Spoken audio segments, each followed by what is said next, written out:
President Cyril Ramaphosa will announce the changes in his cabinet tomorrow evening at 7 p.m.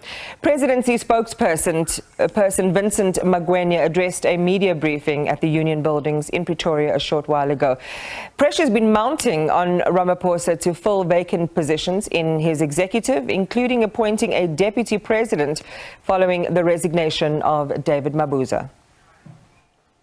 We've been consistent in saying this is a prerogative exercise which the President is empowered to exercise in terms of the Constitution. That's number one. Number two, there was never any set date or deadline that was given to the President.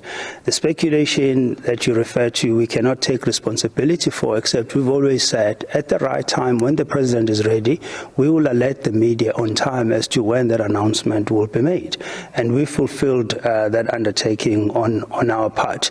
There were other processes that were taking place, like the consultations that the President had to undertake. There were parliamentary processes of new members that were being sworn into Parliament. The President also had to take account of those processes in his reconfiguration of the executive. Well, let's talk about this a little more with Professor Bheki Mngomezulu, who is a political analyst. Good evening and welcome to you, Prof. So the country's heard from the presidency that much anticipated reshuffle now on the cards for tomorrow evening. Your thoughts around the timing of all of this? And of course, we have the context of the last week to go on.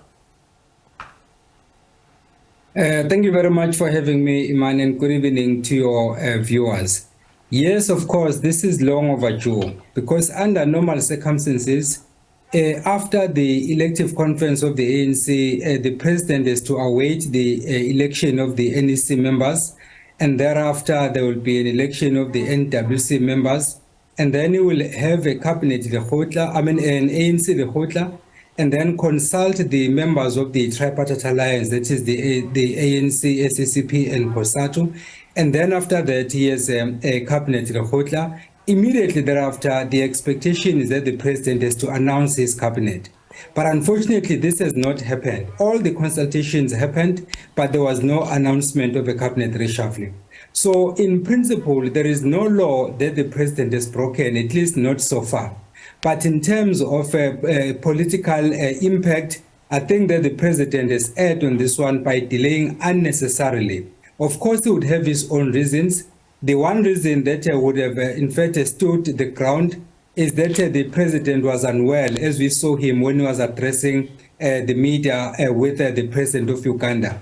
But that particular reason has been nullified by the fact that the president was seen attending an event while, in fact, was recovering. So, but having said all of that, the Constitution gives the president the prerogative to decide when to announce the cabinet reshuffling and then who to bring in and who to discard. So that is the onus is on him, basically. But politically, I don't think it's a wise move. Okay, politically not a wise move. I want to go back to the consultation process that the president engages in. And just by way of reference, you would have heard Vincent Magwenya, the presidency spokesperson, talking today and saying, this was nothing more than a common cold. He had the sniffles. Let's not make a big deal about it. Back to the consultation point, though, you talked about all the layers of people that he needs to talk to. It's layered, it's complex, it needs wide consultation. Is the way that the president makes his choices informed enough, given that we see people who are tainted make it and poor performers recycled? That is a tough question, Iman. It all comes back to what the president of the time decides is the right thing to do.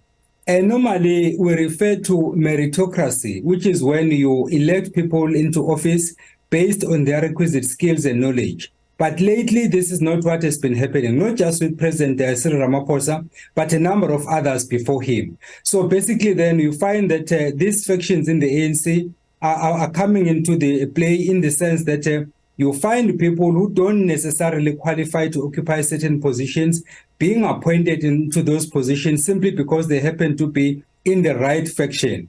For example, you might have seen what happened in November last year when the president was ready to resign. There are ministers, including the likes of Gwede Mantashe, who protected the president with everything they had.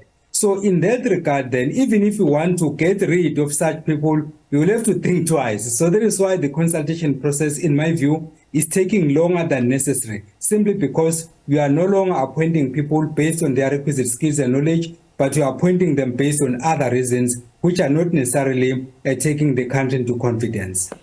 I mean, again, it's a concept in the way that you've kind of distilled it there that probably wouldn't sit well with a number of South Africans who at this point are not interested in the politics of the internal politics and the allegiances and loyalties or whatever with inside the ANC that would probably need to be satisfied.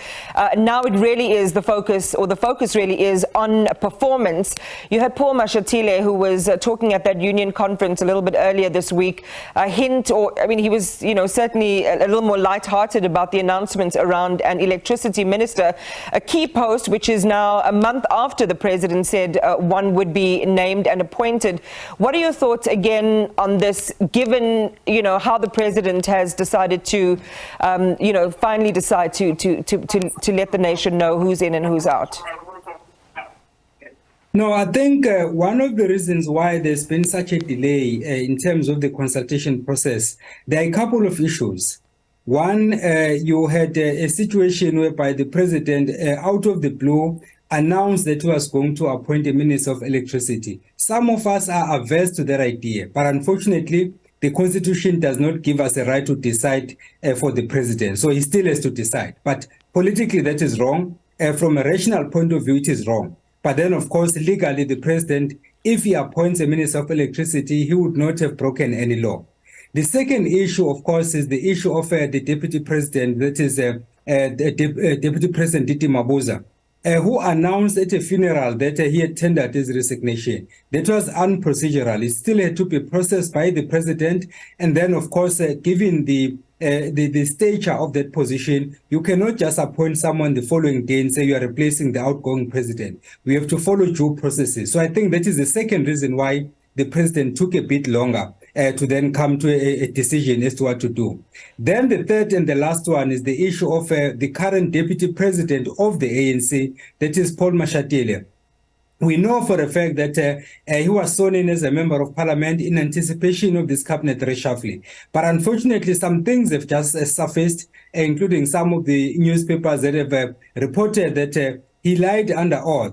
If then it turns out that indeed that is the case and people take it up, then it would mean that he will have to step aside as per the resolution of the ANC taken in 2017, in which case then the president might have also delayed appointing new members of cabinet and also his deputy to try and understand how to deal with that particular matter in particular. But I hope by now he has done that, which is why Mr. Vincent Magwenya then announced that tomorrow at 7 p.m. we will eventually have a cabinet reshuffle announced by the president of the country. That's interesting, and as you say, would probably account for the delays, or, Vincent Magwenya says no announcement was made about this expected cabinet reshuffle, so technically no delays as such. However, it has been perceived nationally as a delayed announcement, finally, on which direction the president would go in. What you're saying now gives a sense of what's been happening behind the scenes. Very quickly, before I let you go, who would you like to see on this list, and who should absolutely not be the person the president tags in? Iman, that's a very tough question. Because for one to make the determination, one will have to assess each and every one of these individuals. Because if you were to ask me, I'll start from the top, I'll start from the president. Unfortunately, the president cannot fire himself. That is where you would start and then go all the way down.